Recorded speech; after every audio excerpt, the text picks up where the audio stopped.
Bringing Sam Stovall. He's a chief investment strategist at CFRA Research. So Sam, let's talk about what's to come here, because we're heading into the fourth quarter now. And obviously we know that last time around this year, it was pretty rough in Q4. But what does the seasonal history tell us here? I mean, isn't this, the Santa Claus rally time? What's going on as we begin October? Hey, Oliver, good to talk to you. October tends to look like the old square root sign, where in a sense we come in, make a sharp decline early in the month, and then we end up recovering toward the end of the month. So believe it or not, October is not as bad as you would expect. It's actually in the top 50% in terms of average performances. And then we end up seeing a pretty strong November and December. For the whole quarter, the S&P has gained about 4%. Every fourth quarter going back to World War II, and has risen about 80% of the time. So just in terms of pure percentages, it implies that this could end up being a better quarter than what we have seen so far. So, Sam, we've now been this year rallying without the expectations for the earnings uptick to extend. We're still looking at growth next year for the bottom line in the S&P 500. But what do your numbers suggest now? Because according to Bloomberg, they've kept dropping.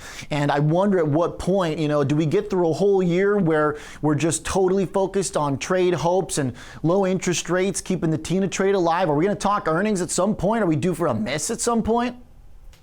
I think we've been talking about earnings all year, because one of the worries right up from the very first quarter was whether we would end up in an earnings recession. And that's defined as 2 successive quarters of earnings declines. Right. The reason that's important is that 75% of all earnings recessions have morphed into economic recessions.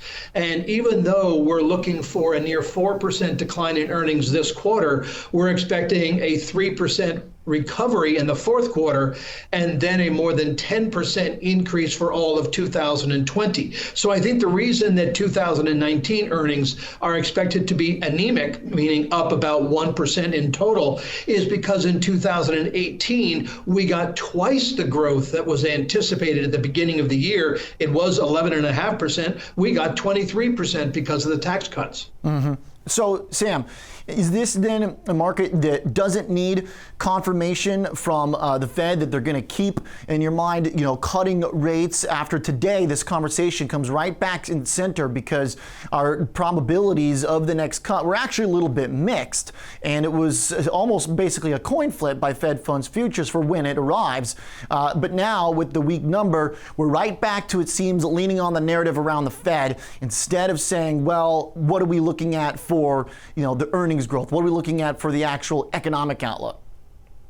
Right. Well, I think that investors are saying, look, the government is not doing anything to spur economic growth. They can't agree on an infrastructure package or anything that comes close to that. So let's use the second best option, which is the Fed. They've already cut twice, and expectations are that they'll cut one more time this year.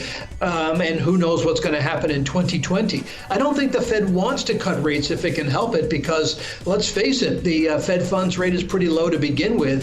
And when we do ultimately slip into recession, they might have expended all of their ammunition with which to fight that recession. So unfortunately, with the most recent U.S. ISM numbers coming in weaker than expected, our GDP forecast has come down slightly for Q3 to 1.6 from the 1.7. But every successive quarter through the end of next year is expected to be 2.1% or better. So, Sam, with the economic outlook, we were looking at a surprise rate that was very positive this past month, with the U.S. leading the way, beating expectations. Now, after today's big miss, the question, of course, is, all right, are we going to follow the world downwards? From your data and what you've aggregated on the earnings side, does it mirror that on the economic side? Does it look like it's turning up, or does it look like it's turning down for next year?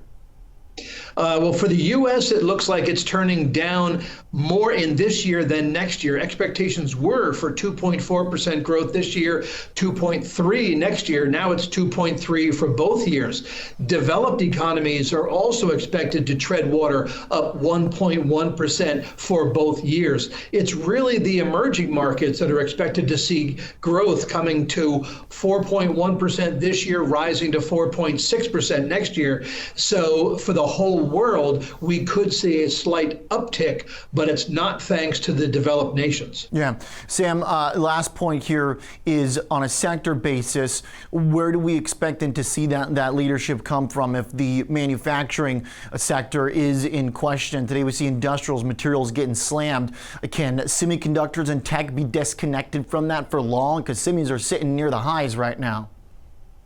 Well, I never like to say that anything other than Hollywood starlets decouple. So, when it's economically related, then you do have to worry. But you're absolutely right. Looking at the sector performances today, it's the industrials, energy that are doing poorly, whereas technology, communication services, and the defensive sectors like staples, healthcare, utilities that are holding up quite nicely. So October is still a very challenging month. It has by far the greatest volatility. So we might have to ride out this short-term storm before it's worthwhile looking at nibbling at the industrials once again. Yeah, okay, and there it is. Utilities, the outperformer once again on the day, and an important dating reminder from Sam Stovall as well. It's not just the stars that decouple, Sam, all right? They're just like you and I, okay? Sam Stovall, always a pleasure. Good to chat with you. Appreciate it. Chief Investment Strategist at CFRA.